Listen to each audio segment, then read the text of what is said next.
revolution. Well, you know, we all want to change the world.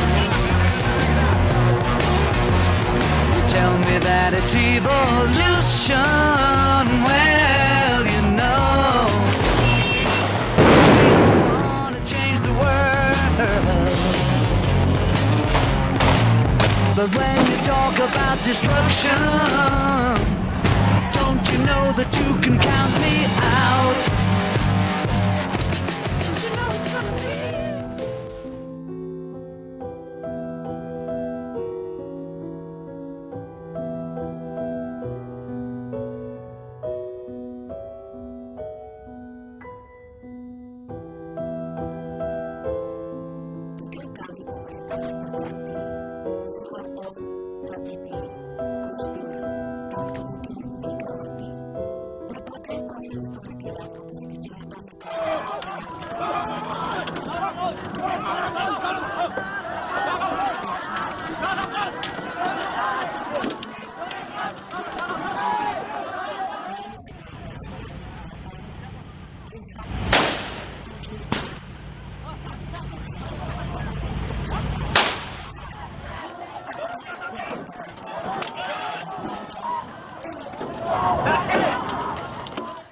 Semenjak awal berdirinya, Fondasi Berdarah telah ditegakkan Orde Baru. 1 Oktober 1965, usai menyingkirkan lawan-lawan politiknya di Angkatan Darat, menyingkirkan serta menghasilkan Soekarno, Soeharto melakukan operasi penumpasan terhadap semua pendukung Soekarno. Inilah awal bagi gelombang kekerasan negara terhadap rakyatnya.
Oligarki ekonomi Soeharto menggunakan perbankan dan meraup dana masyarakat untuk menunjang proyek-proyek padat modal mereka.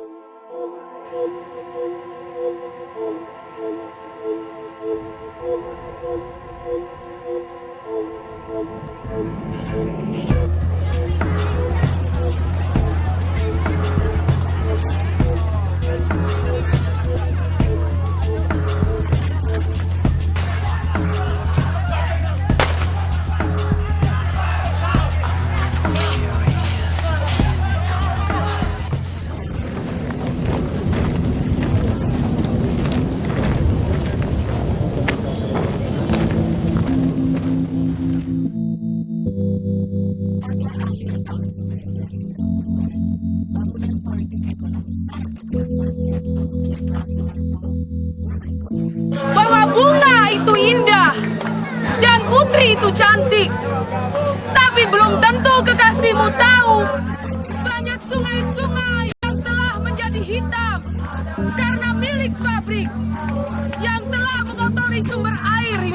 Indah. Dan kalian tak mungkin lagi bercengkerama di tepiannya.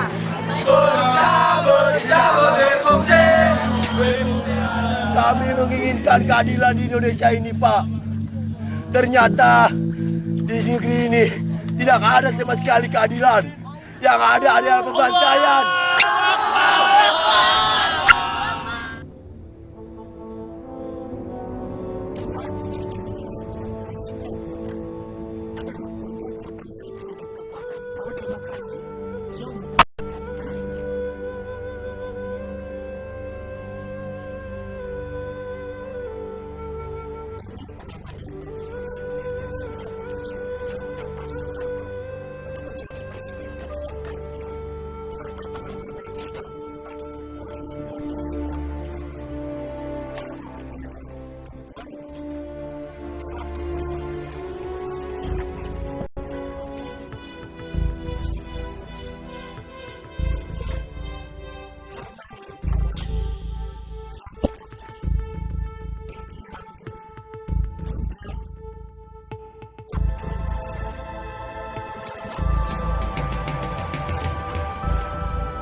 Dan setelah dengan sungguh-sungguh memperhatikan pandangan pimpinan Dewan, Soeharto yang merasa perkasa akhirnya gentar ketika perlawanan-perlawanan terus menyentuh titik kulminasi.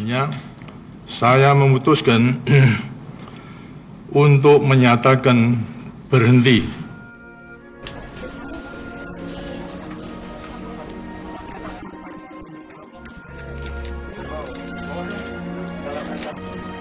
Kami baru saja mendapat penangguhan penahanan pada tanggal hari Jumat kemarin.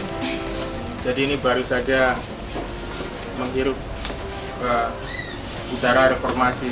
Tapi kami masih berada dalam kondisi psikologis yang tertekan.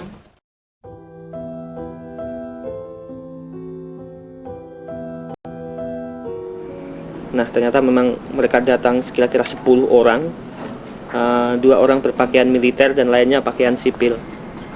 Akhirnya saya dibawa sama mereka, dituntun gitu, turun dari rumah, kemudian dibawa masuk kendaraan. Tuh, mata tutup, tangan diikat di belakang. Jadi yang ada di kepala saya, yang ada di bayangan saya nih, kayaknya gua mau dibunuh nih kayaknya. Terus saya mendengar suara cambuk, cedah, cedah. Jadi saya disiksa, diinterogasi, Nesar disiksa, kemudian Aan disiksa, itu berganti-gantian begitu. Kira-kira setiap setengah jam itu dilakukan pemeriksaan dengan orang-orang yang mungkin berganti, karena kita tidak bisa melihat kan. Itu dengan pukulan, setruman, dan teror mental dalam bentuk suara itu, meraung-raung seperti sirene itu, dan sangat dingin sekali di tempat itu pada waktu itu.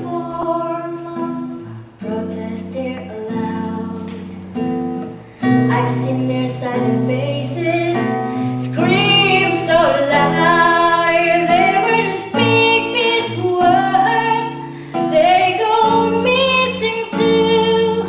Another woman on a torture table. What else can they do? They dancing with the missing. They dancing with the dead. They dance with the invisible ones. Their anguish is unsaid. They're dancing with their fathers. They're dancing with their sons. They're dancing with their husbands. They dance alone. They dance alone. Sepeninggal sang suami, Ibu Nur hanya bisa mengandalkan penghasilannya lewat berjualan gado-gado di depan rumah. Dengan bekerja, juga cukup membantunya untuk melupakan keperihan atas kepergian Yadin, anak lelaki satu-satunya. Yadin Muhyiddin belum genap 22 tahun ketika menghilang. Ia kuliah di Akademi Pelayaran. Ketika kerusuhan meledak di Jakarta tanggal 13 Mei 1998, ia menghilang.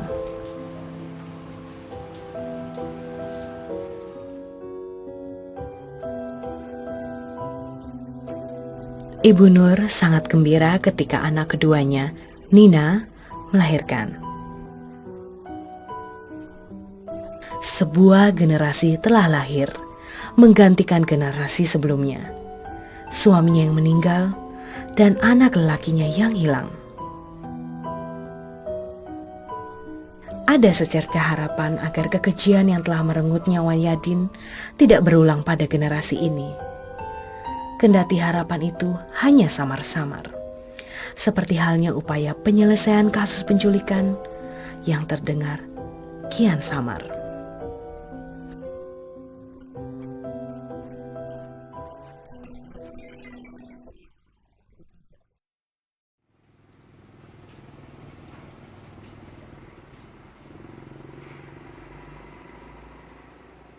Itu waktu 12 Mei ya, kejadian Trisakti itu. Nonton TV kan ya, Din, kamu jangan ikut-ikutan kayak gitu-gitu tuh Din, demo-demo lihat tuh.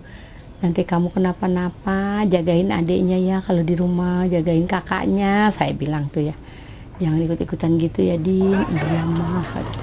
2 hari lagi mau hilang, saya sampai nasehatin dia itu terus. Depan dia sempat pulang lagi. Udah pulang lagi makan, bikin teh manis, sholat ya Din. Sholat, udah sholat dia duduk di depan TV, nonton TV itu. Diajak si Imam temennya, nonton yuk Din, lihat ke depan.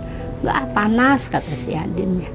Tapi dia ngajak lagi, akhirnya pergi juga. Ntar dulu mau ganti celana panjang.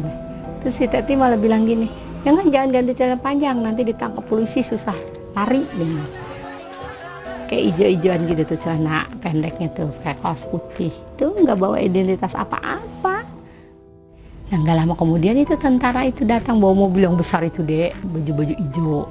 Kan dia buang tembakan ke atas katanya memperingati supaya anak-anak tuh jangan pada ngejarah aja. Tapi waktu malam itu udah nggak ada bakar-bakaran, udah mati, api mah udah nggak ada. Si Opan juga ketemu, Din pulang, bajunya dibuka diikat ke sini, katanya. Adin pulang katanya, ada jam 7 tuh. Iya ini mau pulang katanya. Wah si Adin ditangkap polisi tuh katanya, kata si Rudi gitu.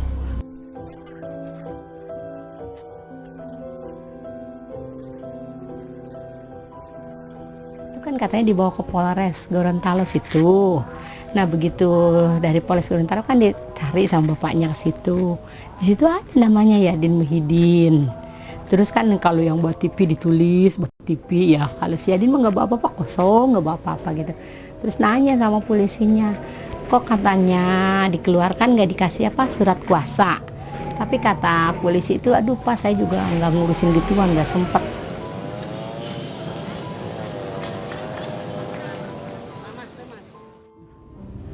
Sampai pernah ada kerangka manusia berapa karung dari Pulau Seribu katanya ya, dibawa ke Cipto kan. Jadi orang tua korbannya harus ngeliat ke situ.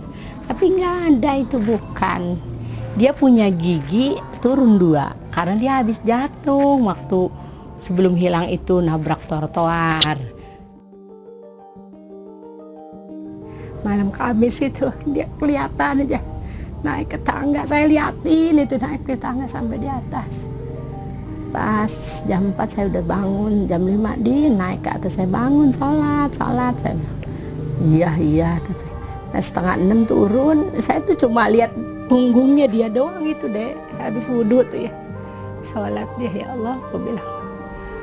Sampai saya yang bikin sakit hati itu ya, coba saya bilang saya peluk-peluk tuh anak ya, tahu mau hilang saya bilang. Cuma lihat punggungnya aja, saya tuh nggak ngeliat mukanya, udah wudhu dia naik ke atas.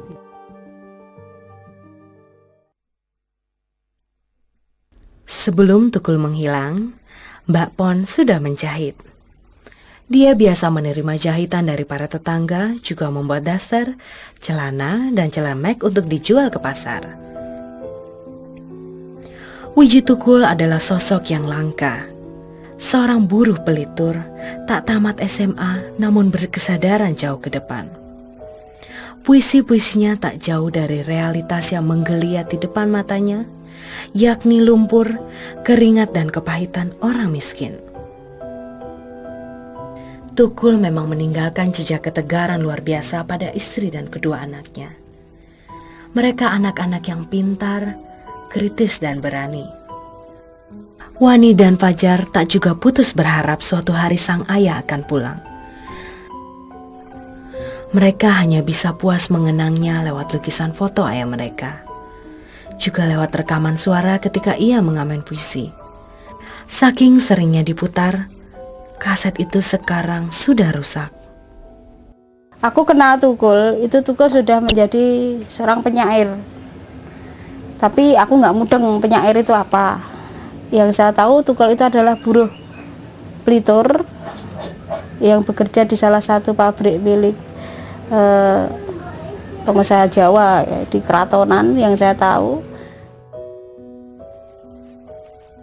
Ada peristiwa di sini di Sariwarna karena berbau, kamu duduk di sini nggak betah waktu itu. Bau limbah itu menyengat sekali dan membuat kita selalu pusing dan mual. Itu Tukul berusaha untuk negosiasi dengan pemilik pabrik. Tahun 94 setelah peristiwa itu, Tukul dimintai memberi rasa solidaritas kepada kawan-kawan buruh di Sritek Sukoharjo. Mendatangkan massa mogok itu 1.500 buruh itu mogok di situ. Tukul ditangkap. Nah, tanggal 14 Desember. Masih ingat aku itu. 14 Desember 95. Tukul retinanya ngelupas. Karena dibenturkan di jeep oleh aparat.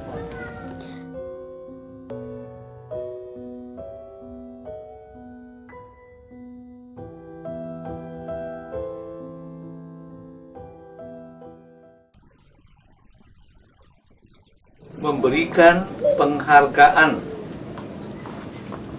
kepada penghargaan dari Stichting kepada penyair Indonesia Wiji Tukul untuk jasa-jasanya bagi emansipasi rakyat Indonesia, teristimewa di bidang sastra dan seni teater. Penghargaan diberikan pada tanggal 4 Juli 1991 di Aula Universitas Amsterdam oleh Profesor Dr. Betheng. Terus yang masaku Tukul digoleki wong, tapi orang itu ditutke macan oleh biya gitu loh. Dan Sing digawa ki klambiku lho. Klambiku sing digawa. Macane iki mau. Terus tuh kan jawab, kok ngimpimu aneh toh ngono.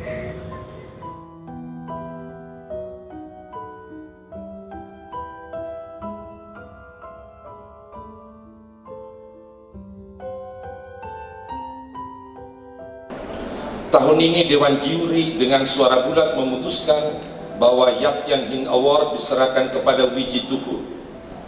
Wiji lahir dan dibesarkan di keluarga dari kalangan masyarakat yang dan termarginalisasi di Solo.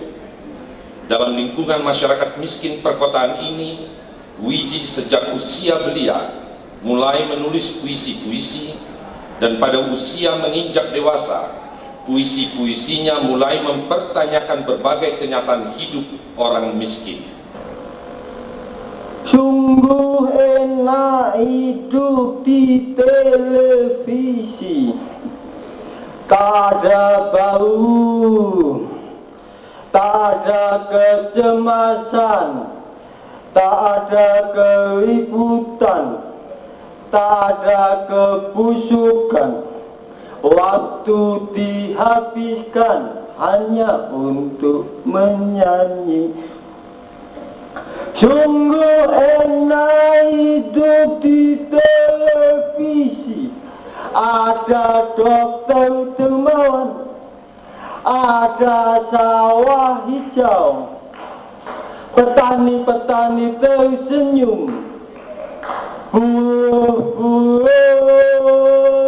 Gajinya cukup di televisi. Gajinya cukup di televisi.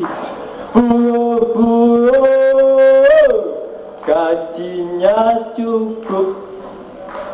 Bapakku membela rakyat tertindas. Bapakku membela hak buruh dan rakyat, termasuk kami golongan rendah. Sedangkan Orde Baru, apa yang telah dilakukannya? Memeras otak rakyat, menindas hak rakyat, merampas tanah rakyat. Hadirkah ini? Bila bapakku pulang, apakah bapakku harus ditangkap? Siapa yang harus ditangkap sesungguhnya? Bapakku atau Orde Baru? Dan bila saat ini Bapak sedang melihat dan mendengar aku ingin bilang. Kemudian dua orang anak, Fitri Ngantiwani yang berusia 11 tahun dan Fajar Merah berusia 8 tahun.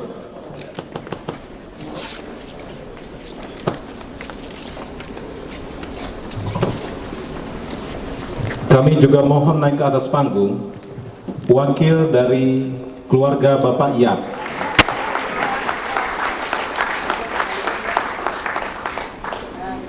Wakil keluarga Wiji Tugur.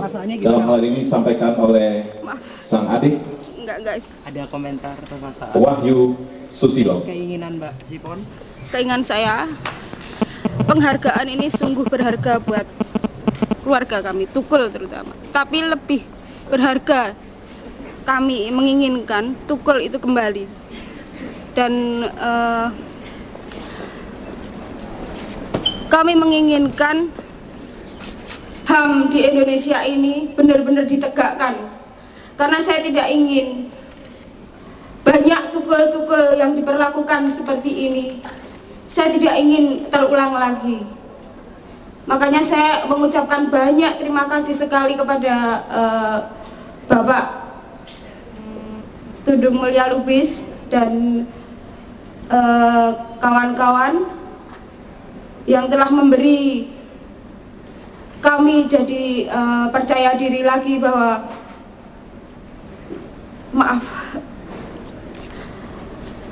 kami merasa biar Wahyu kuat lagi.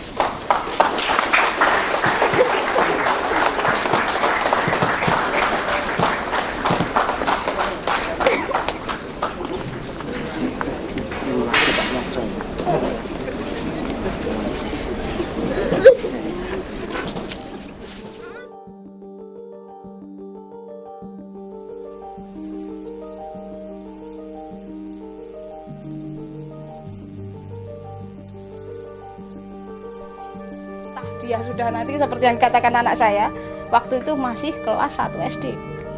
Bu, bapak nanti itu pulang kalau ibu nggak punya gigi dan bapak rambutnya sudah banyak uban, botak, nggak punya apa, sudah tua.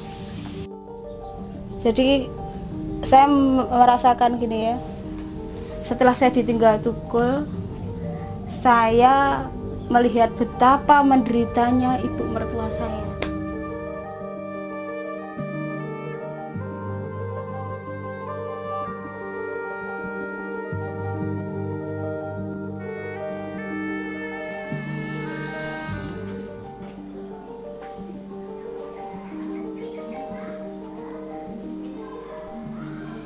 Langge tomat mbok kula nyuwun tulung.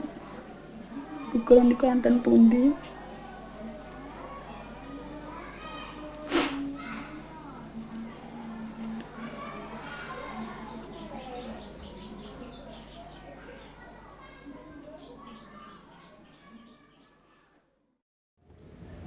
Loro lah teng ati. Untuk terus dia ngeneng-ngeneng anakku, bingung kadang aku, karena ora iso dilalai. Apalagi anakku saiki gede-gede, semakin apa ya, semakin mudeng.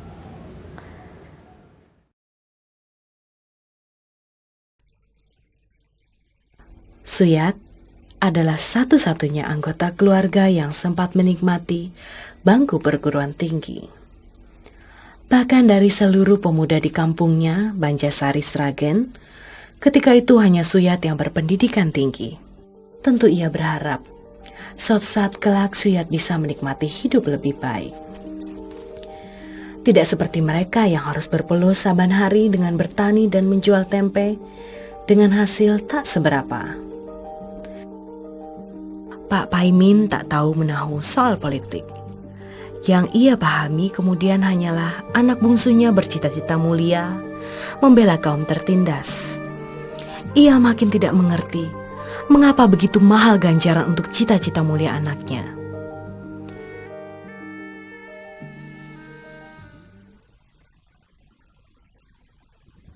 Pun nate nek nangis niku anggere pun nyuwun karepe nyuwun napa ngoten pun. Mboten kena disemayani blas. Sekolah niku pami bayaran niku. Mak nyun bayaran, men langsung nggih mboten sida sekolah mutung. Nakale pun mboten genah katalite niku jane nakale nggih tenanan. Ning sekolah jane nggih lumayan. Zamane 5 tahun pun SD Mas. Lancar. 5 tahun pun SD. Wong sesemi tetek kok. Dhewekne niku mantuk sekolah niku mimi tetek. Tesian. Niku dene nggih alhamdulillah sekolah SD nggih lancar, SMP nggih lancar. Teng SMA nggih lancar. Dadi mboten nunggak dekne niku nggih. Ning nakale nggih pun.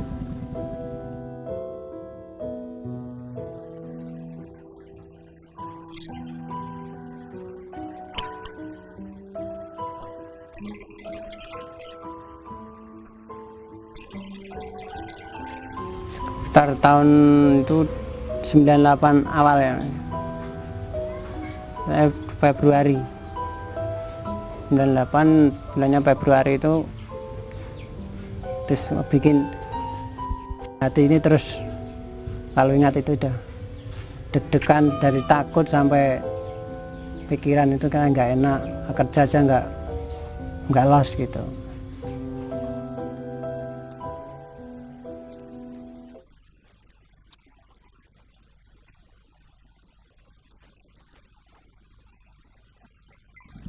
Dalan niku enten kijang pinten cacahe 4 napa 5 ngoten lho, ngruduk teng griya kula.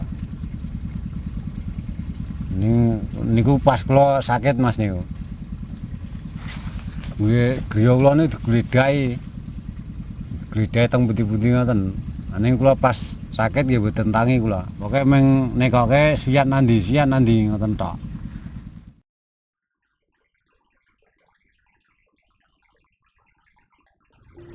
tahu-tahu malam sekitar jam 2 malah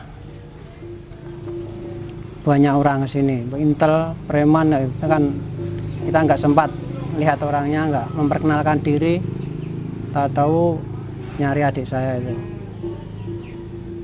Terus ke rumah kakak saya, terus ke rumah bapak saya, waktu itu saya masih tinggal di rumah bapak. Setelah itu mungkin ngedok pintunya Mas Yadi dulu, masuk.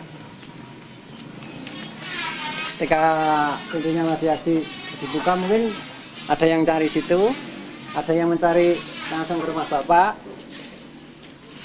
Ngedok pintu kamar, pintu rumah bapak ini. Ya bilang permisi gitu. Pintu dibuka, sebelum saya sempat melihat orangnya itu tadi pegang, pintu kan sudah dibuka, orangnya masuk mencari di kamar, di atas. Kalau di kampung itu gerobok gitu, dalamnya suruh buka. Ketika nggak ada kan, saya terus dibawa. Tapi saya melihat terus di sana di pojok rumah, di belakang rumah itu udah ada orang semua.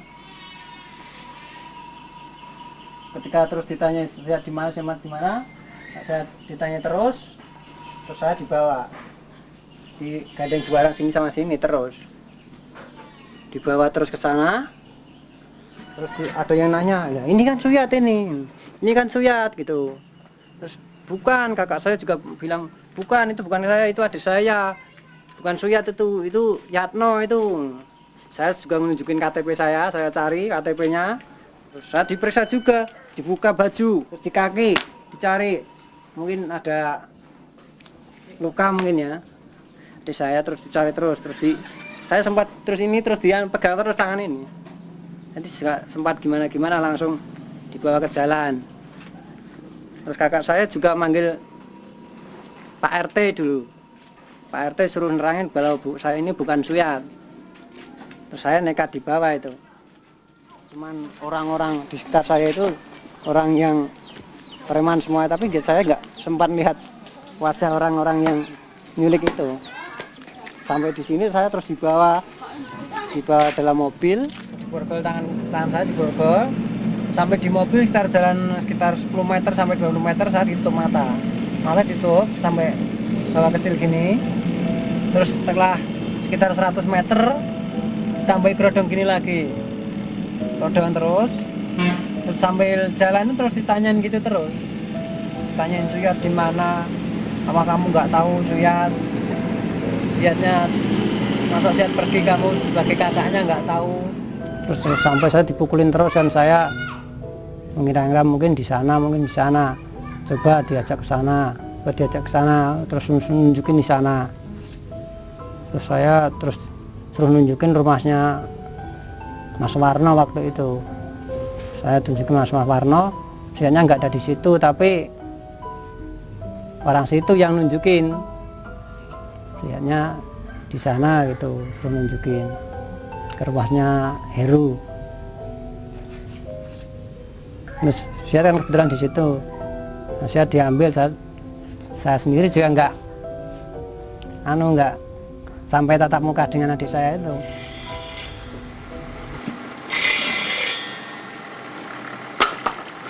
Sampai di rumah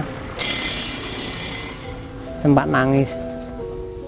Tapi ibu saya belum tahu kalau adik saya sudah diambil. Kampung apa? Ngopo rek nasi.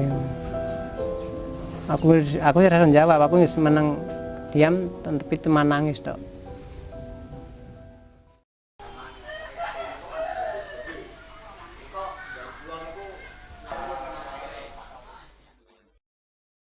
Ya gini, di apa? Posisinya ini di kepalanya di utara ya. Di utaranya sudah saya ubah ini. Waktu ada apa itu? Setelah ada itu ya yang nyulik itu datang ya, ketuk pintu, itu yang bukain Mas Suyat sendiri. Suyat kan udah lihat ini dari sini, dari kaca ini.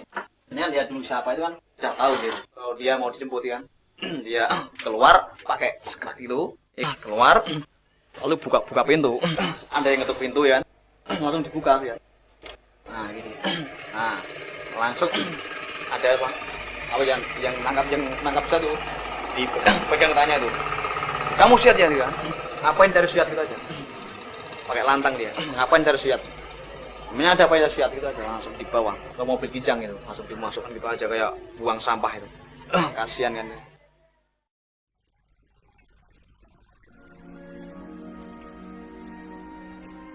Karo kula niku ngeten. Nek ijek ya nang endi nggone. Nek wis mati ya kubure enten pundi ngoten. Karo kula niku ben ngerti ngoten lho. Dadi mboten teng ati niku mboten ketok semumpel ngoten. Nek pun gamblang nek genah mati kubure teng mriko ngoten karuan to, Mas. Nah, terus nek ge urip barang ini terus manggone teng pundi ngoten niku karo kula niku pengen ngertos jane.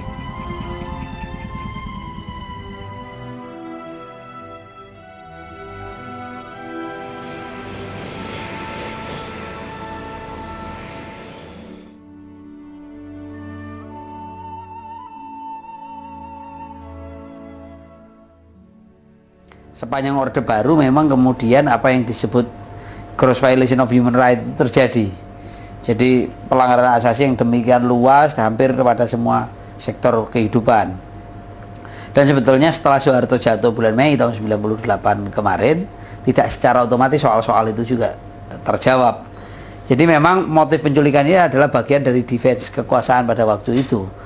Tapi sebetulnya dari sekian kasus penghilangan orang dan penculikan ini masih satu yang kecil saja di antara praktek penghilangan orang sebelum tahun 97 yang sebenarnya cukup besar. Dan ini udah berlangsung bertahun-tahun. Baik penghukuman orang, penculikan itu satu bentuk yang memang acak dilakukan terus-menerus oleh Orde Baru pada saat itu.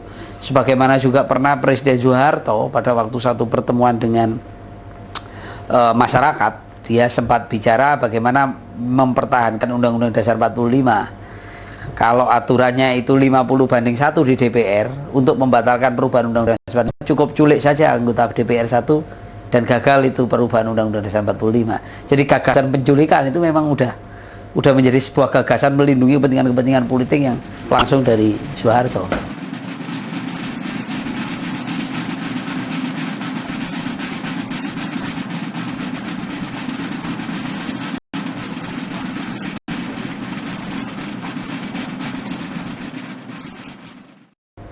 Prabowo ini seorang menantu dari Soeharto, presiden.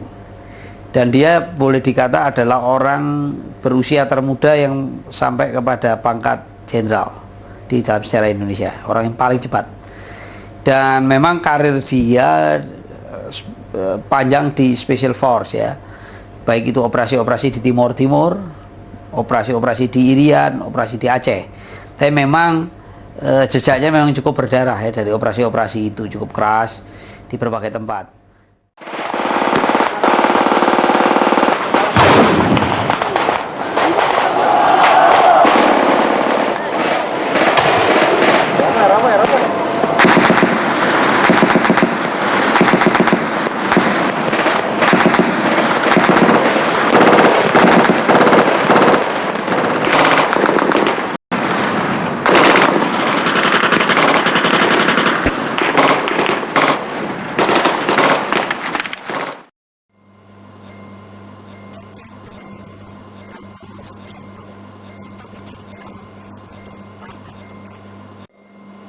Saya telah mengabdikan diri saya 28 tahun dalam dinas ketentaraan. 28 tahun masa muda saya persembahkan kepada Republik. Saya pertaruhkan jiwa saya dan berbagai operasi militer dengan satu tujuan, yaitu menjaga bangsa kita ini. Di UI saya pernah bicara, di ITB, belajarlah strategi, karena strategi adalah bagian daripada lingkungan yang harus kita hadapi. Kita dari dulu diajarkan untuk jadi baik. Bapak-bapak, ibu-ibu kita kalau ngajarkan kita, nah, belajar yang baik. Kalau besar, jadi orang baik, membantu orang, membantu tetangga. Kalau strategi tidak begitu. Strategi mengajarkan kalau perlu kau rampok tetanggamu yang sedang kesusahan. Saya ambil strategi kelima. Strategi kelima bunyinya loot a burning house. Rampoklah rumah yang sedang terbakar. Rampoklah rumah yang sedang terbakar. Arti daripada strategi ini, penjelasan aslinya adalah jika rumah seseorang sedang terbakar, gunakan kesempatan daripada kekacauan yang timbul untuk mencuri harta kekayaannya. Saya ulangi, jika rumah seseorang sedang terbakar, gunakan kesempatan kekacauan yang timbul untuk mencuri harta kekayaannya. Saya kira bapak-bapak bisa tahu ya, saya nanti kalau insya Allah saya menang, saya ikut di konvensi yang dibuka oleh Partai Golkar. Wassalamualaikum warahmatullahi wabarakatuh. Salam sejahtera. Merdeka! Merdeka! Merdeka! Prabowo, Iya. dengan masuknya Bapak ke kancah politik lagi, maju, apakah ada kesempatan bagi Bapak untuk menyuarakan versi Bapak mengenai kasus-kasus yang dulu dituduhkan terhadap Bapak? Ya, di mana-mana saya ditanya, di mana-mana saya jawab. Saya kira semakin lama semakin jelas, ya lah. Jadi nanti Bapak akan bisa menjelaskan mengenai kasus-kasus. Nah, ini kan di mana-mana di kabupaten saya menjelaskan, ya. Sudah 5 bulan loh. Saya ikut konvensi ini bukan kemarin sore, ya. Sudah 5 bulan lebih dari sejak Agustus 2003, ya. Misalnya mengenai kasus kayak Mei atau penculikan begitu, bagaimana Bapak? Saya sudah jawab berkali-kali dalam setiap forum, ya. Sudah ada banyak forum saya sudah jawab. Dan mungkin ada kesempatan lagi nanti. Ya, ya saya jawab sudah di mana-mana, ya. Ya, oke.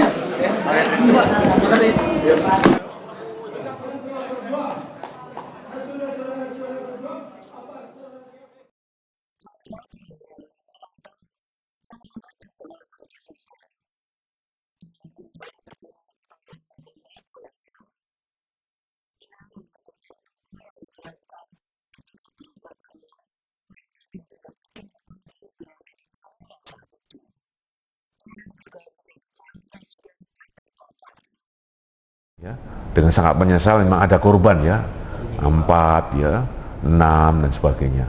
Nah, itu barangkali memang suatu ekses yang nggak terelakkan.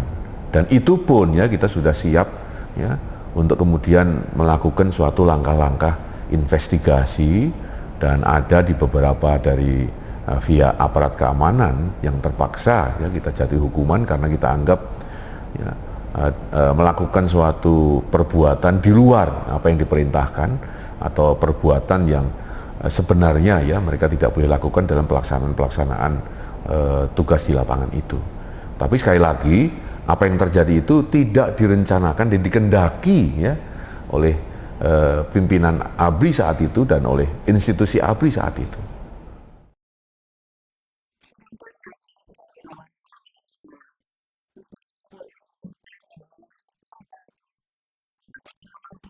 Ya. Oke, ya. Cepat mari cepat ya. Cepat ya. Oke, assalamualaikum. Saya lihat waktu itu kan ada penculikan ya. Tapi penculikan dah yang dilakukan oleh Kopassus itu kan, oknum Kopassus. Nah, saya sudah ungkapkan itu, di mana saya lapor kepada Menangkap Pangkap Pak Wiranto, saya kasihkan bundel buku merah di sana sesuai dengan ketentuan hukum berlaku di negara kita, diselesaikan juga sesuai dengan hukum berlaku. Jadi untuk Prabowo diusut, dimajukan ke Mahkamah Militer. Hasil pengusutan saya bahwa penculikan itu atas perintah, tapi saya tidak yakin. Makanya seharusnya tempat dibuktikan itu kan, sebagai seorang yang akhirnya ya Prabowo sebagai mantu kan, dia enak aja. Pokoknya perintah Bapak. Yang anunya lagi anak-anak ini dijanjikan anggota-anggota dia tuh, kenaikan pangkat luar biasa kalau kalian berhasil begini. Harusnya Prabowo diperiksa, diusut kan gitu. Bukan percepat aja. Saya itu saran saya sama menangkap pecat Mahkamah Militer kan atas perintah Prabowo, dan itulah yang bertanggung jawab adalah Prabowo.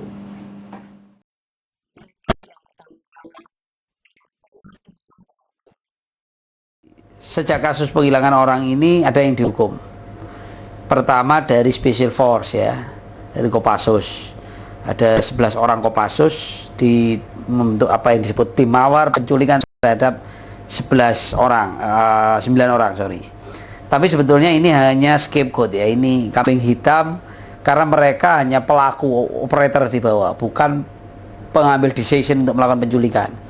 Dan lagi mereka ini dilindungi untuk tidak bertanggung jawab terhadap mereka yang sampai saat ini masih hilang. Padahal bagian dari operasi penculikan yang sama. Jadi mereka hanya dihukum karena menahan orang yang awalnya diculik kemudian sudah dilepaskan, ada 9 orang. Itu prosesnya. Di samping itu memang ada 2 orang jenderal ya, dan 1 orang kolonel yang dicopot jabatannya karena kasus-kasus penculikan ini. Letnan Jenderal Prabowo itu Pangkostrat, kemudian Muhdi itu Komandan Jenderal Kopassus, kemudian juga Kolonel Khairawan itu dari Komandan Grup 4 Kopassus. Tapi mereka hanya, kalau Prabowo hanya dicopot jabatan dan dipensiun percepat, sementara yang 2 ini hanya dicopot jabatan tanpa prosesi hukum.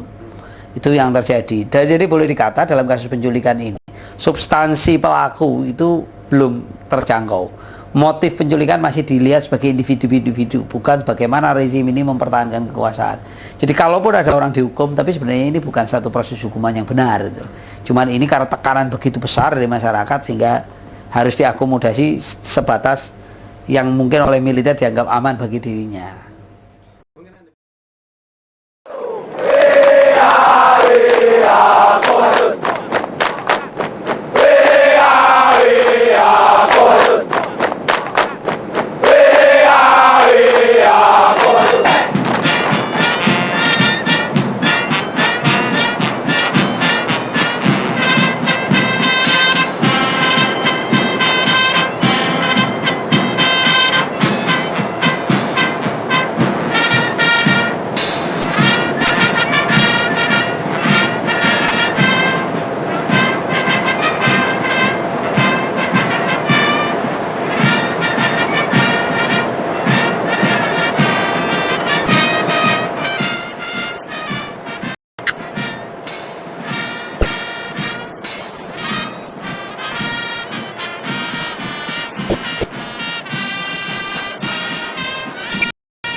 Saya pernah di Parangtritis, bukan Parangtritis, Blagah, yang ombaknya begitu besar, anginnya begitu besar, tapi agak lega saya.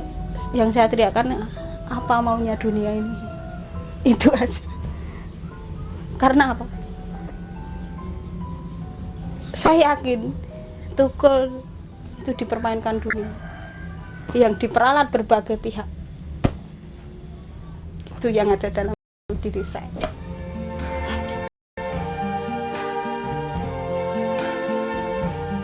I see trees of green, red roses too. I see them bloom for me and you. And I think to myself, what a wonderful world.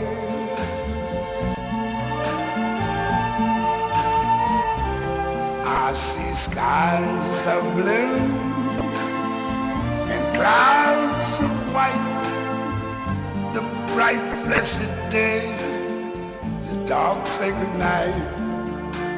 and I think to myself, what a wonderful world.